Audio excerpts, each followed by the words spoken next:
Howdy folks, it is Diecastbuffet here again, and today we have a very, very cool Jimmie Johnson Indycar Diecast here in the studio today. It is the 2021 Jimmie Johnson Carvana, what is this? Yeah, Ganassi Honda. Very cool looking livery here.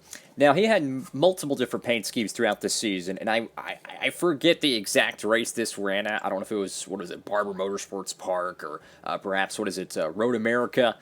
He had a couple different paint schemes from that season, and I believe all of them actually got made in the 1/64 scale, which for the IndyCar collectors, that's pretty unusual, I would imagine. But the packaging, the car design, it kind of has a little bit of a Tron-esque to it, kind of a neon striping, if you will. We get the 48 right there, the cool little halo there, very cool. Jimmie Johnson, beautiful IndyCar diecast. And for those who don't know and might be tuning in for the first time, this is not Lionel Racing, this is Greenlight Collectibles, and their packaging is very reminiscent of the 2008, 9, and 10 Winter Circle NASCAR packaging to, kind of, compare everything to the stock car series. But I love these clamshells. Beautiful. You can see the back of the card. You can see the front of the card. You don't have to open it up to really look at it, which I think something that the NASCAR Authentics packaging might want to look into down the road. But what a beautiful, beautiful car here. So we're going to take a closer look at the Carvana Jimmie Johnson IndyCar diecast we have in the studio. So without further ado,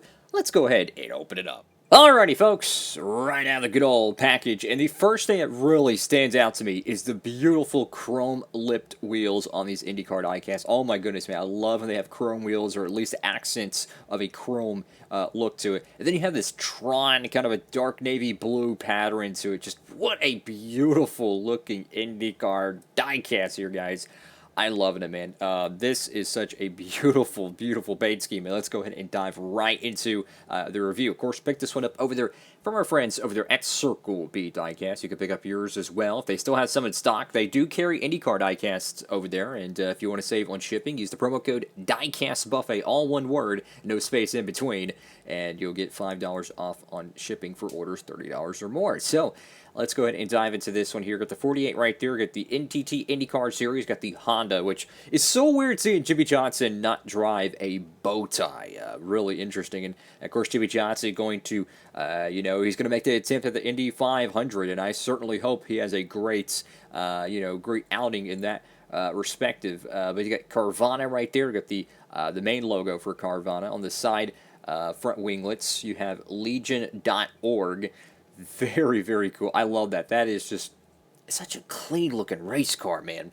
Now, I believe this car did run on a street course, because obviously he didn't run any ovals in 2021.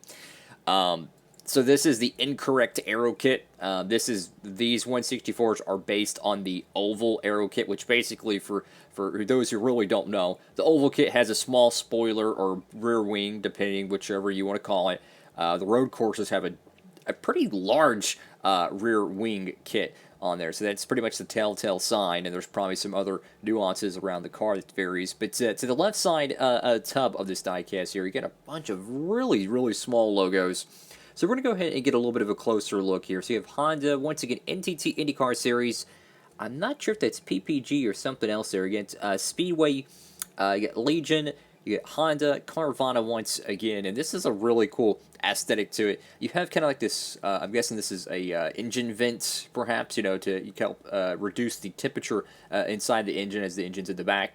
It's pretty cool how the little Tron power goes to that vent, goes underneath the Carvana logo and over here to the Firestone decal. Very, very cool stuff. I get Carvana once again. Very, very similar to Brad Keselowski's E-Cascadia Freightliner car he ran at New Hampshire in 2021.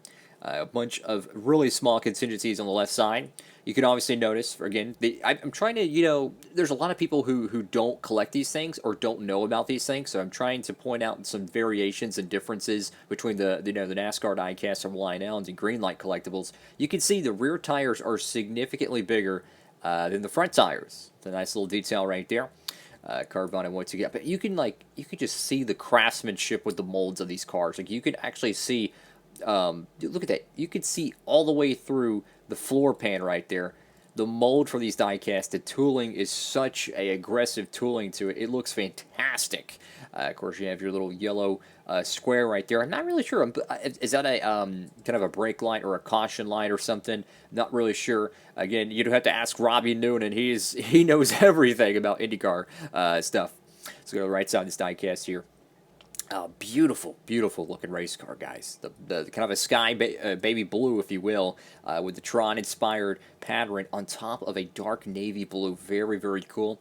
Now, in 2021, obviously they had the aero screen, so you do have kind of a plastic canopy. I believe it's separate. I believe this part is actually glued on or melted on or something. So the car itself is die-cast metal, but this little top part right here, you can see a little bit of a different texture with the navy blue. This is a plastic piece, but it looks fantastic. Very, very cool stuff. Let's go to the top of the tub right here. Of course, you have your TV panel there. Very, very cool looking stuff here, guys. Very, very cool. Then on the rear winglets, you do have Carvana once again. Beautiful, beautiful stuff. So these do come with a collectible card, which we're going to take a look at right here. Now, these are not a sticker you might see in the NASCAR Authentics line. They're actually pretty sturdy. I mean, they don't feel cheap, which is really, really nice. It's the same cardboard that is in the rest of the packaging. They probably just punch it out and put it in there. At least it feels pretty similar. So the American flag right there at the 48 NTT IndyCar Series. Jimmie Johnson with the Tron, kind of I guess you call it pinstriping, if you will. Very, very cool stuff. So let's go to the back end of this card. So you have Jimmie Johnson's birthday, El Cajon, California, residence, Charlotte, North Carolina. I still think he's going to make one more start in the NASCAR series somehow, some way, filling in for someone before, you know, he officially retires as a race car driver. I feel like somehow, some way, he's going to get behind a wheel of something. Let's get 7-time NASCAR Cup Series champion Jimmie Johnson, which I'm really surprised they actually put NASCAR right there. Usually they have to, you know, put NASCAR logos on the packaging and stuff, which is really interesting. Joins Chip Ganassi Racing in 2021 to compete for the NTT IndyCar Series Rookie of the Year honors. Entered in the street and road course races on the schedule. Now, of course, we know he's doing the ovals in 22. Johnson, a native of El Cajon, California, is one of the most accomplished and decorated professional athletes of his era, and is the only race car driver ever to be named Associate Press Male Athlete of the Year. His historic 7 championship titles are shared with NASCAR Hall of Famers Richard Petty and Dale Earnhardt. You know it's going to be a good diecast if they could put Petty and Earnhardt, their name, on a freaking IndyCar diecast. That's pretty cool. As the most all-time. Johnson began his record-breaking career in the number 48 car in 2001. They actually made a diecast for his first start. That one's getting pretty rare. Over the course of his career, Johnson recorded 83 wins, 232 top 5s, and 374 top 10s, and 36 poles. He won 7 championships, including 5 in a row from 06 to 10, and ranked 6th on the NASCAR all-times win list. So, the moral of the story is this. Jimmie Johnson actually had a pretty good fairing at his first oval race at Texas Motor Speedway. Jimmie Johnson is arguably the greatest driver to ever race at Texas Motor Speedway statistically in the Cup Series, right? So he knows a lot about that racetrack, and he has won in both configurations. He won at the 2016 style configuration that was present, I think, since 02 or 01, and of course he won in 2017. So Jimmie Johnson, he definitely gets his way around there. But my point is, what I'm making with all this, is that Jimmie Johnson, the expectations when he went to the IndyCar Series 2021, everyone thought he's going to go out there and win. Jimmie Johnson has never, and I mean never, been a road course driver. And to put things in perspective, out of the 83 Cup Series wins he had, only one of them were a road course. And truth be told, he should have never even won that race because Marcus Ambrose pretty much threw the race away. So we theoretically could be calling Jimmie Johnson a driver who has 82 wins, give or take, and has never won at a road course. So my point is that we all kind of thought Jimmie Johnson was going to excel at the road courses and street courses. But he goes to his first oval race and gets a top 10 finish. I'm just saying, Jimmie Johnson is one of the greatest drivers to ever be in motorsports. You look at his 1.5 mile career, it's the best ever. I mean, granted, in his time, that was the heavy 1.5 mile era, so to speak, and they didn't have many road courses, right? But I'm telling you, man, he's got a crap load of Brickyard 400s. Him and Jeff Gordon, And you have to put Kevin Harvick in that perspective now, because Kevin Harvick has 3 Brickyards, I believe. 3 Brickyards, holy crap. You have to put him in that perspective as the greatest to ever drive stock cars in Indianapolis. How will Jimmie Johnson do at the Indy 500? I truly would not be surprised one bit he gets a top 5. You know, obviously you have to avoid the wrecks. You can't crash out. But I think people are being too hard on Jimmie Johnson. I mean, he's a freaking rookie. You know what I'm saying? And he's going out there driving something that he's at tracks he's never been really that good at. And I think oval racing is his forte.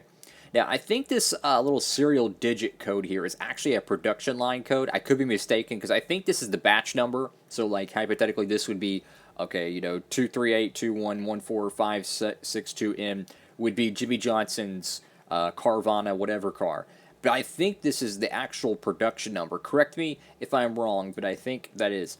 And my point with that, I would love to see that on the NASCAR Diecast. I would love to know that, hey, I got Chase Elliott's 2022, next gen primary car, and it was the 300th one off the line, or I got this 3000th. Anyways, hopefully you learned some new stuff today. I like to do these IndyCar reviews. I don't get much of these, but I really like to do them review. But my honest opinion on this diecast, I have to be 100% honest with you.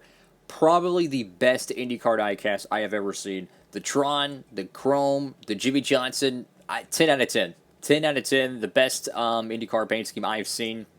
Made in the 1/64 scale, at least, at the time I've actually been collecting these. I would probably say my favorite IndyCar paint scheme all time, and I'll end the video on this, is the Coors Light paint scheme. I can't remember who drove it. Robbie Newton would know it. He would know it in his sleep, right? Probably OBB as well. They're really big on the IndyCar history. They know what they're doing, right? But anyways, I can't remember who drove that Coors Light IndyCar. But I tell you what, that's my favorite all-time IndyCar paint scheme. I seen it, I'm like, yep, that's it. Anyways, have a great one, everybody. And, of course, make sure to check out that promo code down below to save a good bit over there on shipping at Circle B Diecast. So it helps out the channel, helps me be able to do reviews like this, guys. And if you want to see more content on the channel, make sure to subscribe for more. Have a great one, everybody. Diecastbuffet, signing off.